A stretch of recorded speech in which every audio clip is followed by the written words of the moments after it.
Welcome to Unity of Wilmington, a spiritual community whose physical location is in Wilmington, North Carolina, and whose presence is global. We're so glad that you are tuning in right now in this moment to a community, to an energy, to a vibration that affirms and knows without a shadow of a doubt that there's only one presence and one power active in the universe and in our lives. In unity, it's a presence and power we call God. We're so grateful to be able to tune into the vibrancy of that essence that is within each and every one of us, and we do so now in prayer. We turn our eyes inward to our divine strength, our divine wisdom, the divine comforter that lives within, that is always present in our lives, reminding us of the strength of our body, the wisdom of our mind, and the softness of our heart. And so it is. Amen.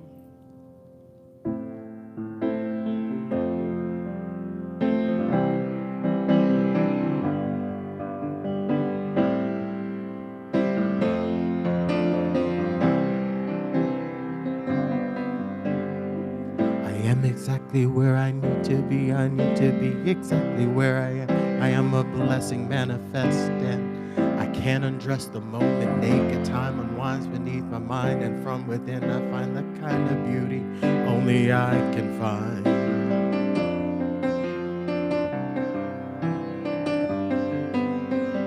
I am exactly where I need to be. I need to be exactly where I am. I am surrendering willingly.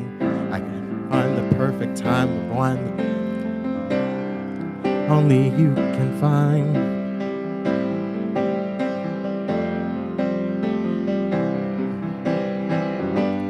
And when I try to fight or run, I only wind up back at square one. And when I think I know what's best for me, fate, she takes me back to exactly where I need to be. I am exactly where I need to be. I need to be exactly where I am.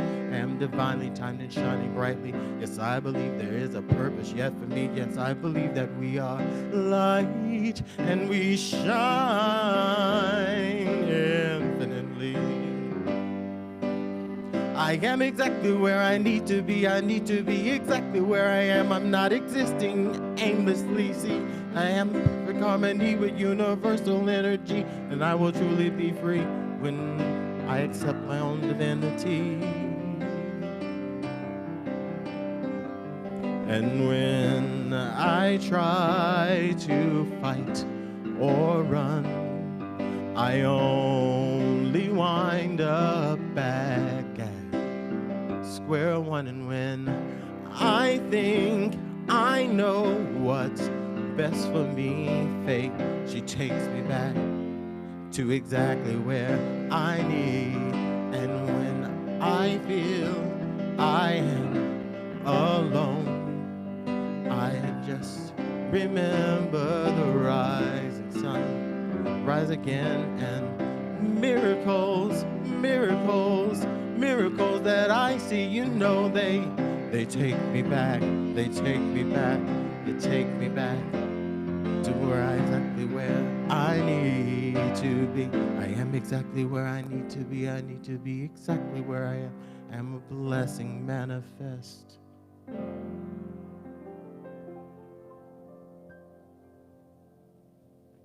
are a blessing, Terrill. Thank you so much for that beautiful song. We're doing something a little bit different today. Way back in November, can you guys remember that? Long time ago, Unity of Wilmington had a auction fundraiser, and one of the things that we auctioned off was a talk title and subject matter. And today, many months later, we are doing it. The individuals who purchased that particular auction item asked for us to do something on the law of attraction based on the Sara books that Jerry and Esther Hicks wrote. So I'm talking today about the gift for Sara. One of the things I love about children's books, and this is actually in the genre of tween books, ages 9 to 12 for boys and girls, not anymore. No more a child, and yet not yet a teenager. There's this beautiful genre of literature that's being written for this age group. And what I love about this is there are a whole lot of lessons, wonderful life lessons that sometimes as adults we can hear easier than if I were to just be standing up here spewing information. One of the things that happens when we tell a story is that it lights up different parts of our brain.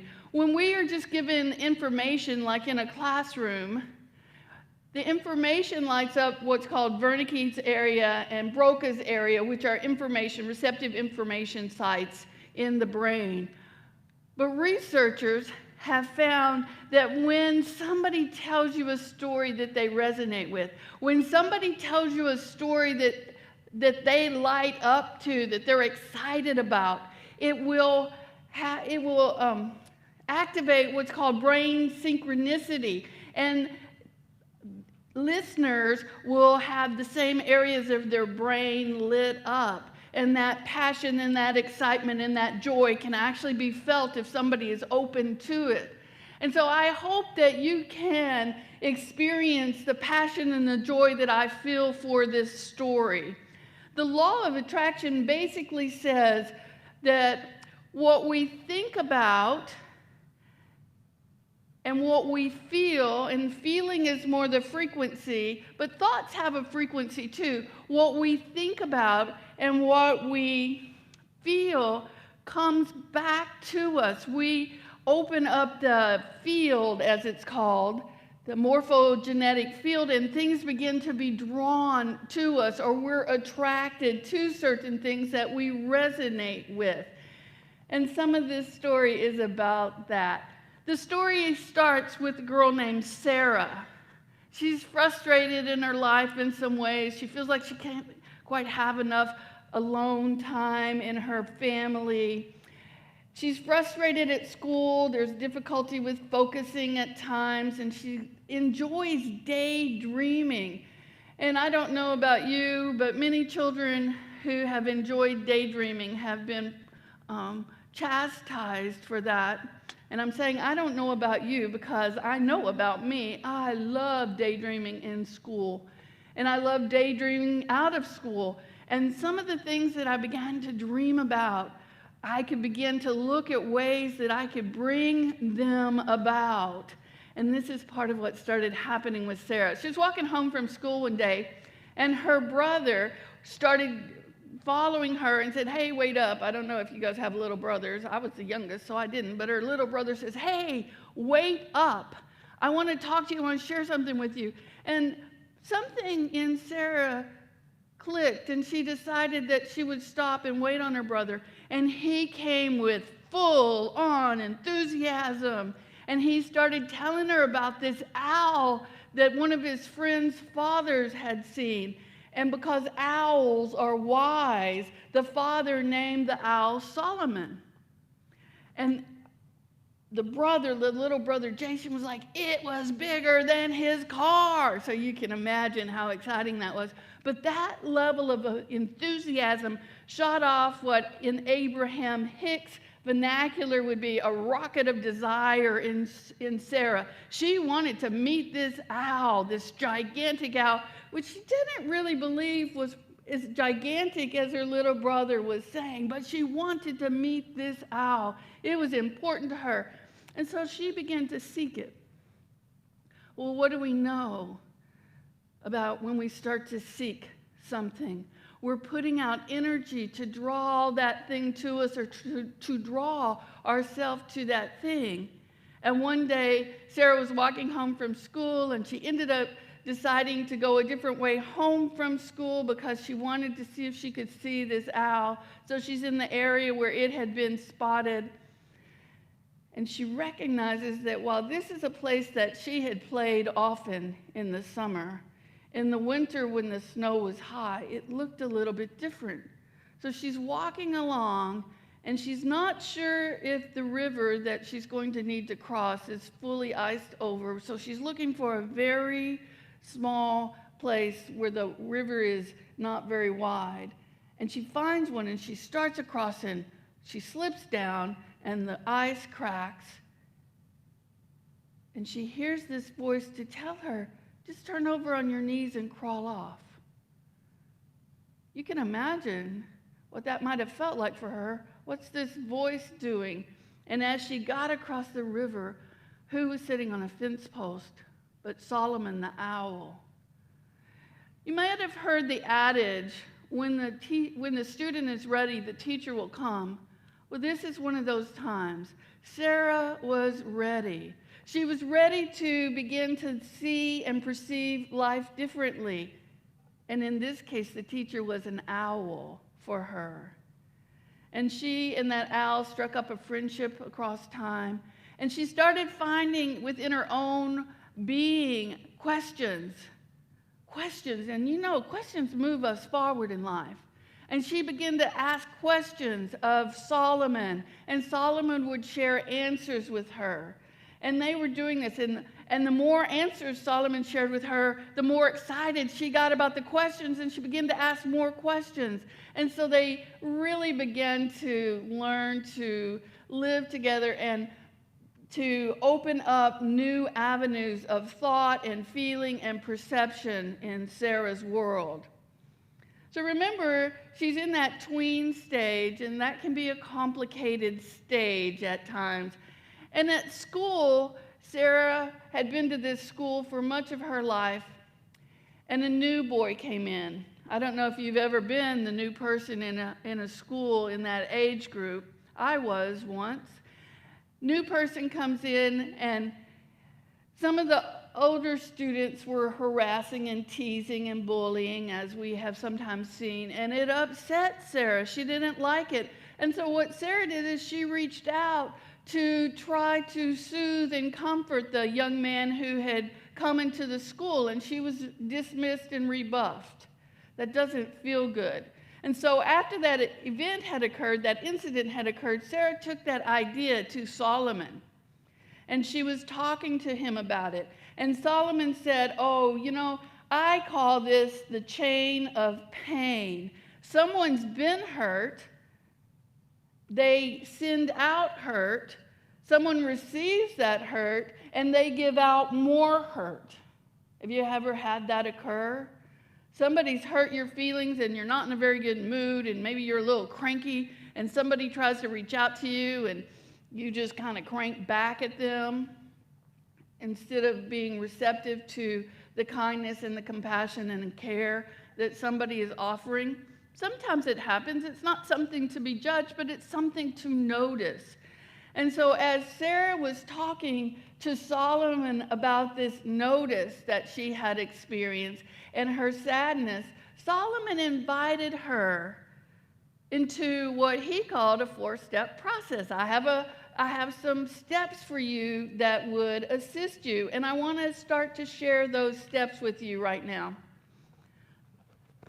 The first step Solomon offered Sara is recognize what you don't want. So a few weeks earlier, Sara had been telling Solomon, I want to learn to fly, I want to learn to fly. And Solomon had asked a question, well, what is it about flying? Why do you want to fly? What do you want to do with flying? And Sarah had done what many of us do. Sarah gave Solomon all the reasons why she didn't want to fly or why she couldn't fly. Have you ever done that? I've done that. Guilty here. I have done that.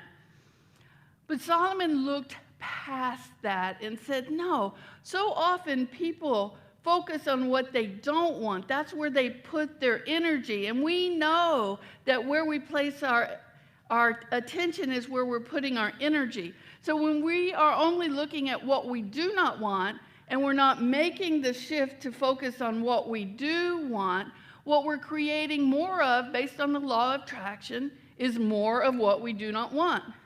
But I want us to remember that oftentimes we have not been taught to look at things differently. We have not been taught to have that practice of shifting our thinking. If you've been in Unity for a while, you've had a lot of invitations and you're probably better at it than some people, but there are people who have not been taught how to make that shift, how to be thinking about something that they do not want. Maybe I'm thinking about the balance in my checkbook and I want it to be higher, but I'm having a difficult time bringing my awareness and my attention into abundance. So I'm over here and I'm thinking of all the bills that are going to come due. I'm over here and I'm thinking about ways that, because I'm already in this area of lack, I'm thinking about ways that maybe I have not been a good steward of my money. So where am I? And what am I going to draw to me more of? I'm going to draw more lack to me. I'm going to draw more fear to me. I'm going to be focused on that fear. But what I know and what Solomon is teaching Sarah is that I can make a shift, and I like to do it full body, and turn the other way and start to affirm the abundance that's in the universe. I like to appreciate what I have. I appreciate my home. I appreciate having a car that runs well. I appreciate the beauty that's surrounding me. I appreciate the city that I live in. I appreciate my friends. I appreciate that while sometimes it might be scary, I can shift my focus and I can pay my bills. That there is money coming in. I appreciate when folks like Louise Hay will offer an affirmation such as, I always have more money coming in than going out. My task, if I choose to accept it, is to keep my focus on what I appreciate. And that is exactly what Solomon was teaching Sarah. I would have liked to learn that in that tween age between 9 and 12. How to keep my focus on what I most want.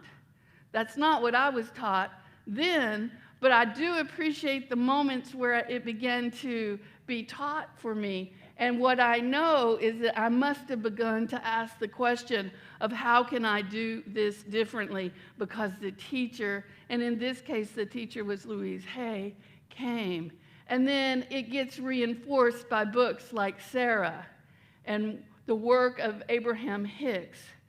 And it gets reinforced by the unity principles and message.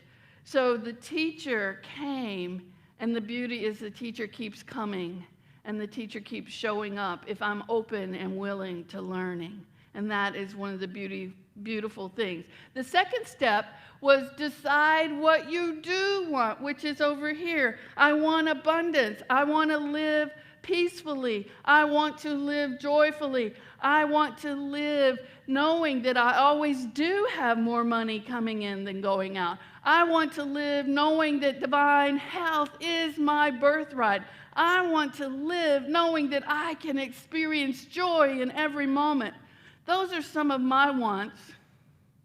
I'm going to invite you to take a moment and think about what your wants are. And if you need to look at what you don't want first, that's okay. Look at that, but don't stay there. Make the shift from here to look at what you do want. Have you ever had that, I don't feel good enough, I don't think I've done enough in my life? That's actually over here. But I can say, wow, that's actually what I don't want. I'm going to do a half turn with my full body. And I'm going to focus on, let me remember all the things I have done. Let me remember the joys I've had in my life and the accomplishments. I don't know about you, but I'm one of these people who tends to do something and I forget I do it. But when I'm over in this arena, when I'm in that feeling of not good enough, I need to literally do something to come back over here so I can remember those accomplishments. Even if that's go get my resume and read back down through it, or start to think about the different jobs I've had or the different friendships I've had, I need to make a conscious choice to consciously choose to look at the world differently, to look at myself differently. The third step is once you identify what you want, make it feel real. Here we have something that I talk about regularly, a clear intention and a heart-centered emotion. I want to create this. So think a moment about what you want to create. And I want to bring forth that creation through an elevated or a heart-centered emotion. I want to bring it through with love. Metaphysically, love is desire. It's that rocket of desire that Sara sent off when she wanted to meet Solomon. It's the rocket of desire that Sara shot off when she wanted to reach out and comfort her friend who she perceived as being bullied. It's the rocket of desire that you and I have when something wells up in us and we want something. I don't know about you, but sometimes in our families we've been told that we want too much. And yet wanting, desire is that frequency of love. Wanting something that's in alignment with our divine nature. That desire is powerful. And the interesting thing is you may say, but I have some desires I don't think are in line with my divine nature. If we're open to learning, then our desires can show us, are we in alignment? Because our desire will be attached to a feeling state, an emotion. I want to show you a little bit how about this works. So don't worry about the words over here because they're very hard to see, I'm sure. But I want you to see this cone that starts at a tip, an alpha point, and goes to ultimate consciousness. This is based on the work of Dr. David Hawkins. It is also echoed by the work of Dr. Joe Dispenza. The alpha point has fear and anger and apathy and guilt and shame. Those are feelings that we all feel at one time or another. For me, they're not comfortable feelings, but there was a time in my life they were habitual feelings. I felt them regularly, but I didn't yet know that there was something that I could do to feel differently. And so oftentimes when I first began to look at manifestation, I would think something like, I would like to have a loving relationship. That was the thought. I want a loving relationship. But I would find myself down here in shame and fear. So I had this thought, but my emotion was not elevated. My emotion was not heart-centered. And so I had a difficult time in bringing that emotion up to a place where it came from the center of my heart. And so then I could get into that formula of a clear intention and a heart-centered emotion creates manifestation. This is where Sara and Solomon come back in. So Sarah's talking to Solomon about her experience of feeling rebuffed by Donald and angry that the boys were bullying him. Donald is the new person in class. And Solomon says, let me talk to you about these steps, but in the process, I also want to talk to you about the chain of pain. And so what happens is that Solomon begins to talk to Sara about, we see a circumstance or an event, and it's outside of us. Well, something that's outside of us is usually not in our control. And what mistake that we often make is we look at that event or that circumstance and we're not aware of the emotions that it brings up in us. If I were to see a young boy being bullied, I would feel sad and I would feel angry. And so I have to be able to tune in to what I am feeling. And then this is where it's so beautiful in terms of principle, I can choose a better feeling thought. Now, I'm not going to go from this arrow to this arrow instantly. I'm going to start down here. I'm angry at what I see happening. But if I add my anger to that circumstance, all I've done is engage in that circumstance and keep the frequency low. I have lots of possibilities now. I can begin to choose a better feeling thought. I can begin to do what Abraham talks about as segment intending. I'd like to see the world change, and I can add to it in this way. One of the ways I can add to it is I can begin to appreciate the good that's happening in here. I'm seeing something that's disrespectful to another person, and I'm not adding my energy to that disrespect. I'm bringing and elevating my energy as much as I can. I'm looking for the good in things, and I know you've heard that many times here. Look for the good. Look beyond appearances.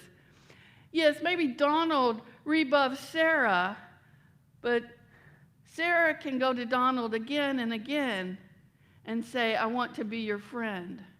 I want to be of service to you. Sara can go to the principal and share that, but she can do it from a place of love. She can do it from a desire of kindness. She can do it from a place where she is adding to the frequency. She can come into her heart while the bullying is going on, and she can hold love in her heart. And then she can say to the two guys that are bullying her friend, hey, that's not nice. That's not kind. Go find someone else to pick on. But she can do it from a place of her heart. If she does it from a place of anger, she has simply joined the chain of pain, as Solomon calls it. Instead, he's inviting her, the wise owl is inviting her to come from that place of love. And I don't know if you've ever had to confront somebody about something, and I think confrontation really is a form of communication. I'd like to share what I'm thinking, and I'd like to hear what you're thinking. And when we come from love, there's a radiance that moves between our hearts. We often cannot see it, but we can feel it. That opens up the space for the communication to be more fully received when we're coming from love. Sometimes it's not, but we're not adding to anger. We're actually raising the vibration of the planet because we're coming from love. We're coming home to our hearts. And when we learn to practice this and add appreciation to it, the world begins to open up. Our perception begins to open up. And whether Donald, the classmate, responded in that moment, some part of him receives that love. Because we are one, unified in the field. It's an interesting experience. It's a joyful experience. The other thing that we can begin to do is recognize that there is more than the chain of pain.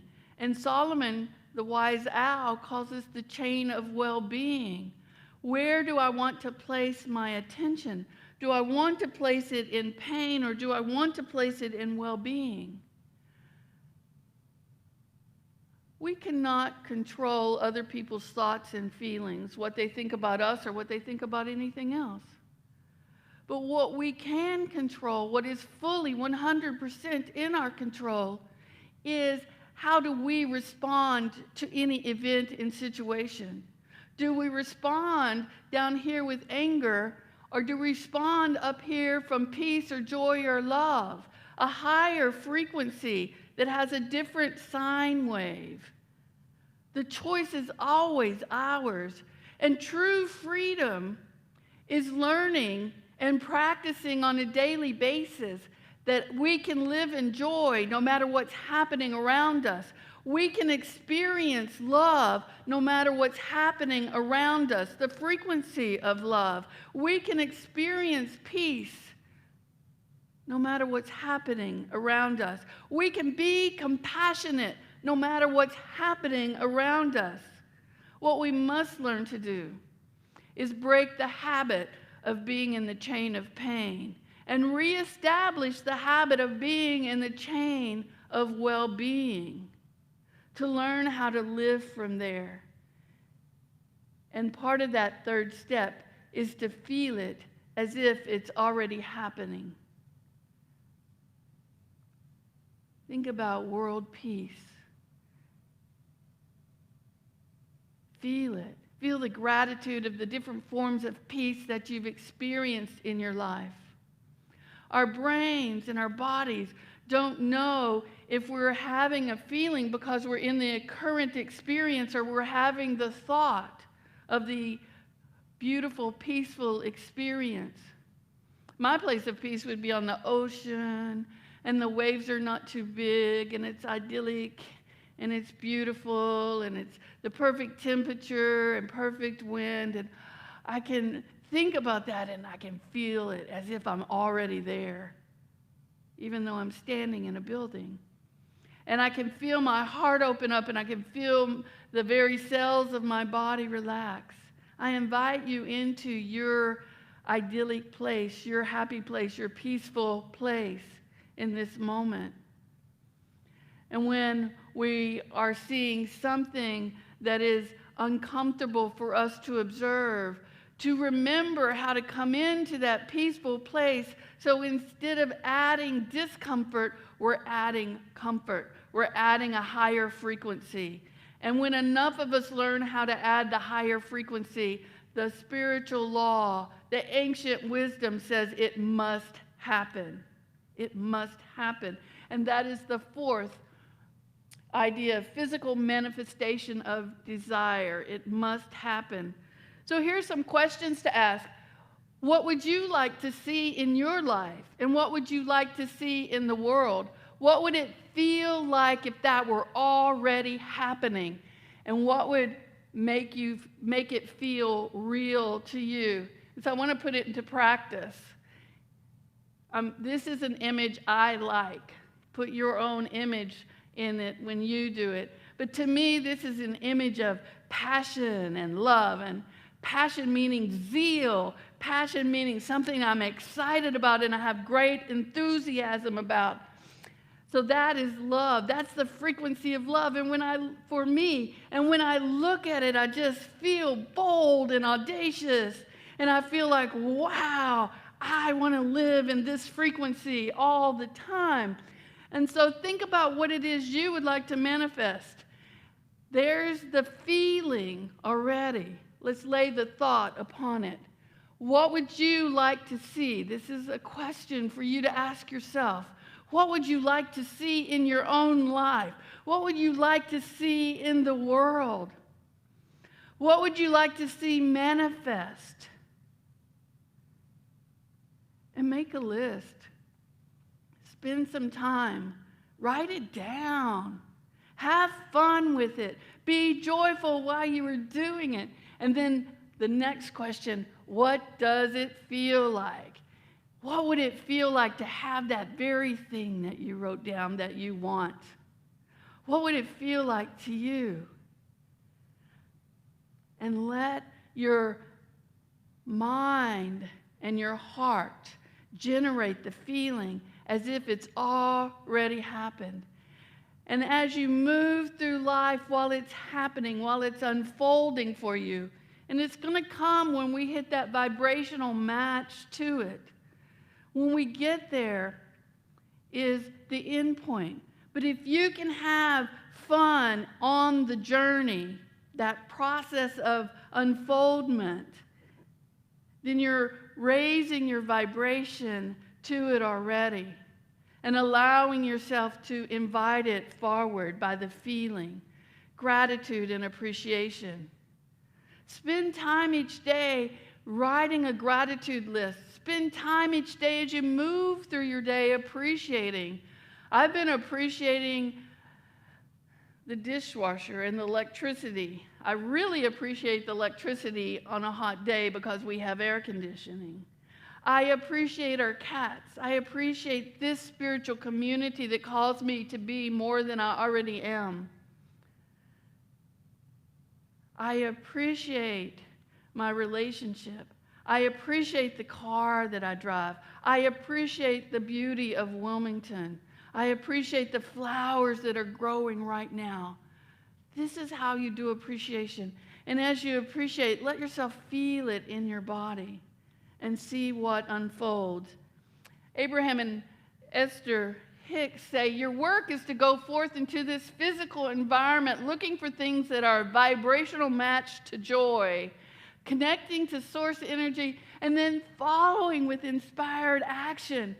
Where is your joy point? What connects you to joy? Who in your life brings forth joy? And then from that consciousness, move with inspired action.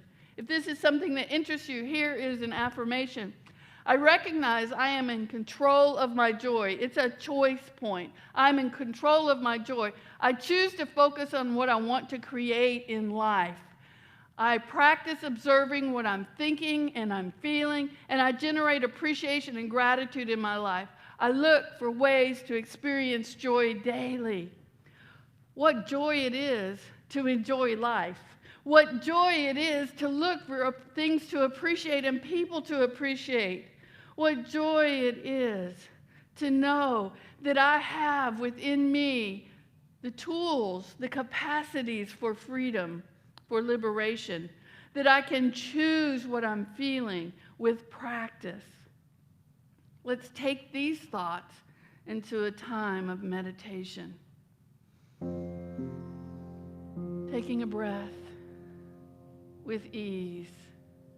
Just noticing where your breath comes to in this moment. I'm going to take a breath that's a little bit deeper and a little bit fuller. And asking the question, floating the question in your mind and in your heart. What do I want to see in my life? What do I want to call forth from within me? How do I want to be in this life? How do I want to live? And breathing into it and floating those questions. How will it feel for me when this comes to pass? Allowing yourself to just breathe into the questions. Breathe into what comes to you.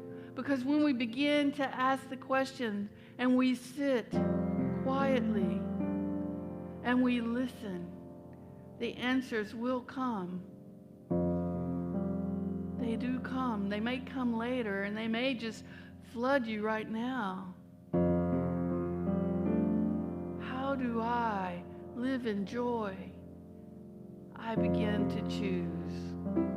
I choose joy. I might begin with a different motion. I choose to be glad. I choose to be happy. I choose to have enthusiasm for something. I choose to feel love. I choose joy. I look for things that assist me in feeling the joys of life, no matter what the circumstance is around me. I choose joy. I appreciate the fact that I am learning a new skill to choose that joy. I appreciate the fact that I have the capacity to make the choice. And I settle my mind, and I'm willing to stay with myself and love myself enough to settle my mind so that what I most want emerges. And then I begin to center my attention, my awareness on my heart, and allow the clear intention to weave together with the heart-centered emotion. And I hold it in my thoughts, and I hold it in my heart, and I celebrate it as if it's already happened. And I give thanks that it has already happened. And I may keep it quiet in my own heart, or I may choose to find a friend I can deeply trust who I know will also hold it in their heart. But I bring it forth every day, reminding myself of who and what I am, reminding myself of my capacities, my divine nature, reminding myself that I am love. And love begets joy with ease. And so it is, and so we let that be in this moment as we move forward, bringing our awareness and our attention back into this moment, to this time and place, with a clear commitment to step forth and choose joy. Choosing joy is one of the ways we amplify that connection to source energy, or in unity words, amplify our awareness of our oneness with God. Choosing gratitude and appreciation is another way to amplify an awareness of our oneness with source energy. Generosity is yet another way of affirming. Actually, generosity is a way of expressing and demonstrating. So if you are willing to demonstrate your abundance, demonstrate the opulence that you are living in, we invite you to share and demonstrate that opulence with Unity of Wilmington by giving online at unitywill.com, by giving on Facebook, on the top of our Facebook page with a donation, or even mailing a check to 717 Orchard Avenue. We bless your gifts by saying, divine love through me blesses and multiplies all that I am, all that I give, and all that I receive. That is our oneness with source energy. So it is.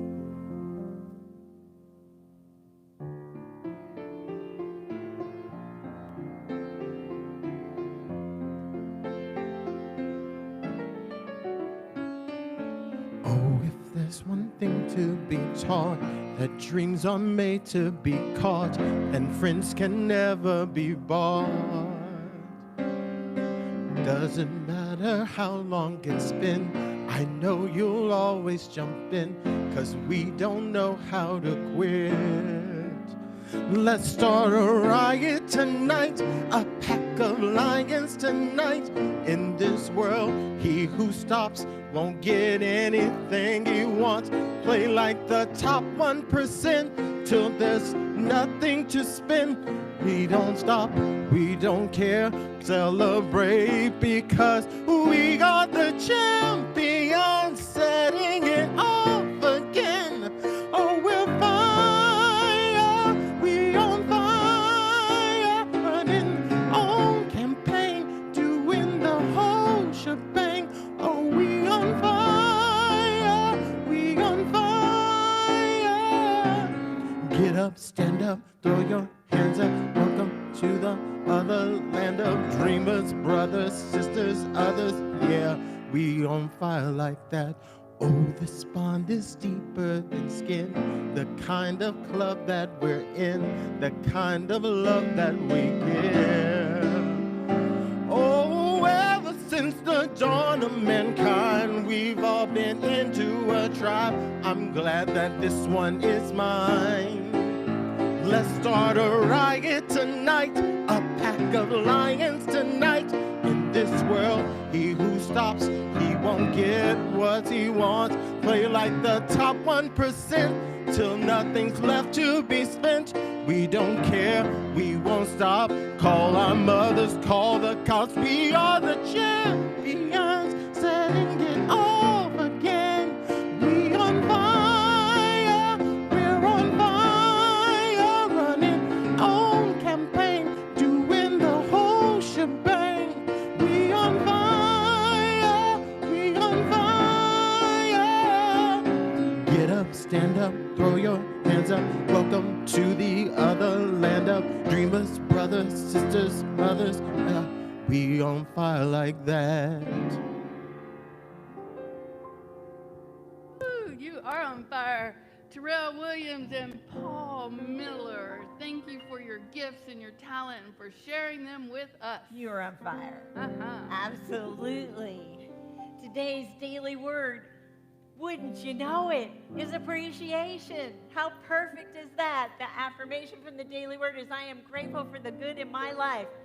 Say it for yourself. I am grateful for the good in my life. If you'd like prayer support, let us know. We're happy to pray with you. You can send in something online. You can email me at revnickygolden@gmail.com. We put the prayers in the prayer box. We are continuing to receive the prayers. We pray over them every day, and we're sending them to Silent Unity to be prayed over for 30 more days. So sum total, they get 60 beautiful days of prayer, the highest mind action that there is known to humankind. We don't want to end our time with you without reminding you that you are a beloved expression of God. You are here for a holy purpose. You are in the right place at the right time, right now. Choose joy in every moment. And when you make a mistake and you didn't choose joy, know that you can re-choose and re-choose and re-choose.